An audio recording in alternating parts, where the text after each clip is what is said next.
بسم اللہ الرحمن الرحیم. ویلکم ٹو خواب نامہ یوٹیوب ویڈیو چینل کے ساتھ میں ہوں طاہر حسین. ڈیئر ویورز، آج جو میں آپ کے لیے ویڈیوز لایا ہوں اس میں میں آپ کو بتاؤں گا کہ خواب میں سورۃ فاتحہ پڑھنے کی کیا تعبیر ہو سکتی ہے. اگر خواب میں کوئی دیکھتا ہے کہ اس نے سورۃ فاتحہ یعنی کہ قرآن مجید فرقان حمید کی پہلی سورہ الحمدللہ رب العالمین پڑھی ہے تو دلیل ہے کہ وہ لمبی عمر پائے گا اور اس کا خاتمہ ایمان پہ ہوگا. یہ تھا ہمارا آج کا خواب نامہ.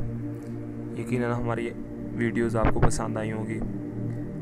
اسپیشلی آپ ضرور سبسکرائب کیجئے گا اور شیئر بھی کیجئے گا.